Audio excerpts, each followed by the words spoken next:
അപ്പൊ കൂട്ടുകാരെ, ഇന്നത്തെ വീഡിയോ എന്ന് പറഞ്ഞാൽ നമ്മൾ ചെയ്യാൻ പോകുന്ന മെയിൻ ഐറ്റം എന്ന് പറഞ്ഞാൽ നമ്മൾ തേങ്ങയാണ്. ഒരു കപ്പ് തേങ്ങ എടുത്തിട്ടുണ്ട്, അതേ കണക്കിന് ഒരു കപ്പ് ശർക്കര എടുത്തിട്ടുണ്ട്. ഇത് രണ്ടും വെച്ചാണ് നമ്മൾ ഇന്ന് ചെയ്യാൻ പോകുന്ന കിടക്കാച്ച ഒരു റെസിപ്പി.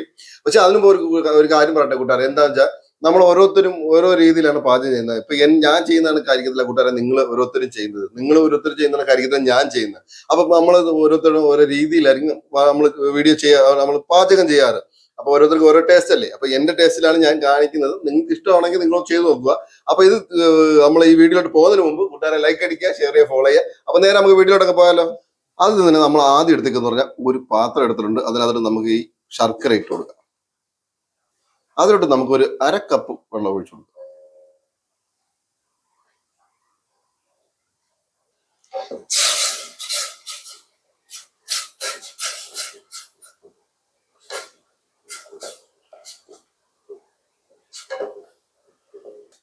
അപ്പൊ നമുക്ക് തിളച്ച് ഇങ്ങനെ പതയോടെ വരുമ്പോൾ നമുക്കിത് ഓഫ് ചെയ്യാവുന്നതാണ്. അടുത്ത് നമ്മൾ വെക്കുന്ന ഒരു പാൻ വെച്ച് കൊടുത്തിട്ടുണ്ട്. ഇനി നമുക്ക് ആ ശർക്കര ഒന്ന് അരിച്ചൊഴിക്കാം.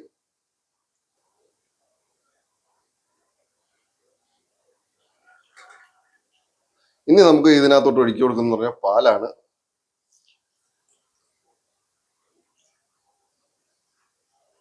ഒന്ന് മിക്സ് ചെയ്യാം. ഇനി ഇതിനകത്ത് നമ്മൾ എടുക്കുന്ന പറഞ്ഞാൽ പാൽപ്പൊടിയാണ്. 10 രൂപയുടെ ഒരു കവർ പാൽപ്പൊടി. പാൽപ്പൊടി ഇട്ട് നമ്മൾ നല്ലോണം ഇളക്കിയെടുക്കും, കട്ട വിടാത്ത രീതി. ഇനി നമ്മൾ ഇതിന്റെ മെയിൻ താരമായിട്ടുള്ള തേങ്ങ ഇട്ട് കൊടുക്കാം.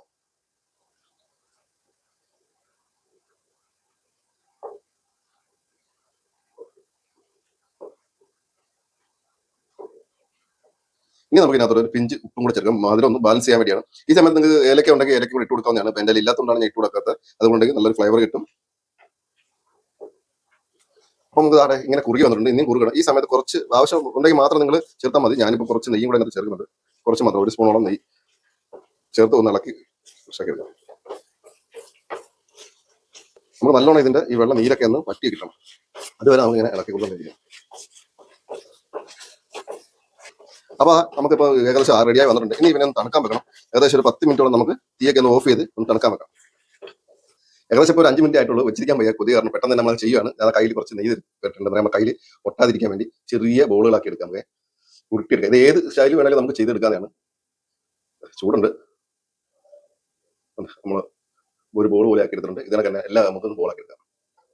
അപ്പോൾ കൂടെ നമ്മളെല്ലാം ചെയ്തെടുത്തിട്ടുണ്ട്. ഇത് നമ്മളെ ഇത് സംഭവം എന്ന് വെച്ചാൽ നമ്മൾ പഴയ കാലത്തൊക്കെ തേങ്ങാ മിഠായി ഉണ്ടല്ലോ, അതിന്റെ വേറെ രീതിയിലാണ് നമ്മൾ ചെയ്തിരിക്കുന്നത്. നമ്മുടെ വീട്ടിൽ നമ്മൾ മക്കൾ കൊടുക്കുമ്പോൾ കുറച്ച് ഹെൽത്തി ആയിക്കോട്ടെ കൊണ്ടാണ് നമ്മൾ പാൽപ്പൊടിയൊക്കെ ചേർത്തിരിക്കുന്നത്. അപ്പോൾ നിങ്ങൾക്ക് വീഡിയോ ഇഷ്ടപ്പെടുന്ന വിചാരിക്കുന്നു കൂടെ. ഇതിപ്പോൾ ഞാൻ ഒരു തേങ്ങ ചെയ്തപ്പോഴത്തേക്ക് നമുക്ക് ഒരു 10-12 എണ്ണം കിട്ടിയിട്ടുള്ളൂ. അപ്പോൾ നിങ്ങൾക്ക് ഇഷ്ടപ്പെടുന്ന വിചാരിക്കുന്നു. പുതിയ വീഡിയോ വീണ്ടും വരാൻ കൂടെ.